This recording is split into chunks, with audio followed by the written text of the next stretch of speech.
Assalamualaikum warahmatullahi wabarakatuh. Perkenalkan, nama saya Indra Permadi, NPM 192191138 dari kelas 2D Pendidikan Jasmani Universitas Siliwangi. Nah, dalam mata kuliah telaah kurikulum penjas kali ini saya akan menjelaskan tentang standar kompetensi lulusan. Nah, standar kompetensi lulusan ini adalah kualifikasi kemampuan lulusan yang mencakup diantaranya ada sikap, pengetahuan, dan keterampilan.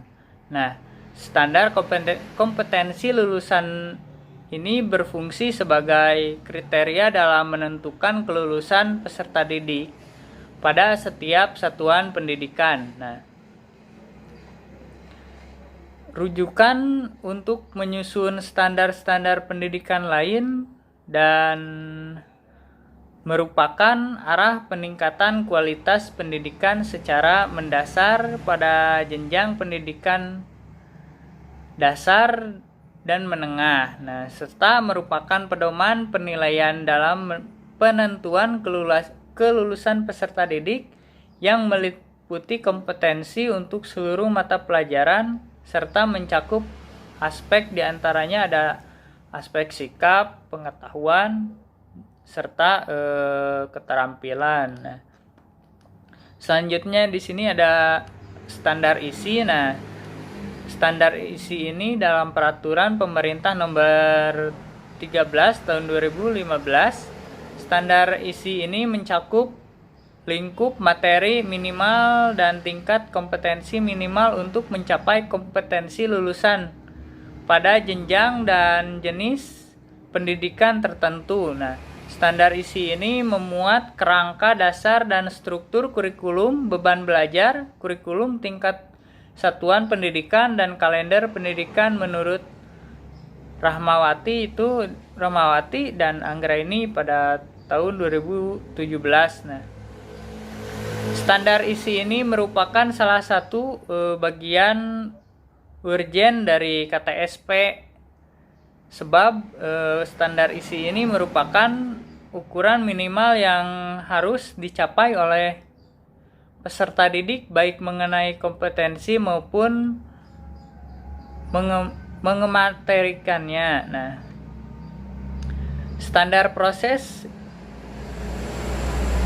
Nah, selanjutnya ini ada standar proses. Nah, standar proses ini berkaitan dengan pelaksanaan pembelajaran, yang berarti dalam proses pembelajaran yang berlangsung, penyusunan standar proses pendidikan diperlukan untuk menentukan kegiatan pembelajaran yang dilakukan oleh seorang guru sebagai upaya ketercapaian standar kompetensi lulusan. Nah, dengan demikian itu standar proses dapat dijadikan sebagai pedoman oleh setiap guru-guru dalam pengelolaan proses pembelajaran serta menentukan komponen-komponen yang mungkin dapat mempengaruhi pendidikan. Nah, itu tercantum menurut Rahmawati dan Anggraini pada tahun 2017. Nah, selanjutnya itu ada standar penilaian dalam pengembangan kurikulum. Nah, standar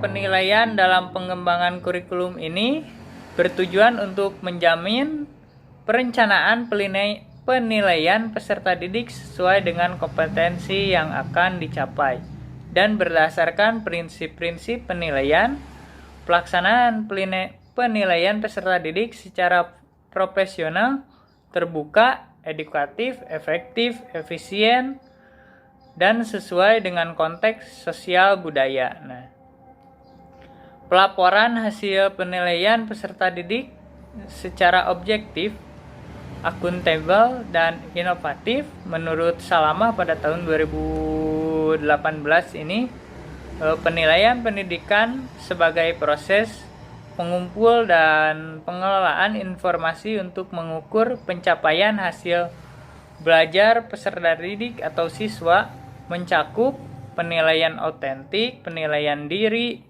penilaian berbasis portofolio, ulangan harian, ulangan tengah semester, ulangan akhir semester, ujian tingkat kompetensi, ujian mutu tingkat kompetensi, ujian nasional, dan ada ujian sekolah atau ujian madrasah. Nah, mungkin sekian penjelasan dari saya tentang SKL. Nah, dan mohon maaf apabila ada kesalahan. Wassalamualaikum warahmatullahi wabarakatuh.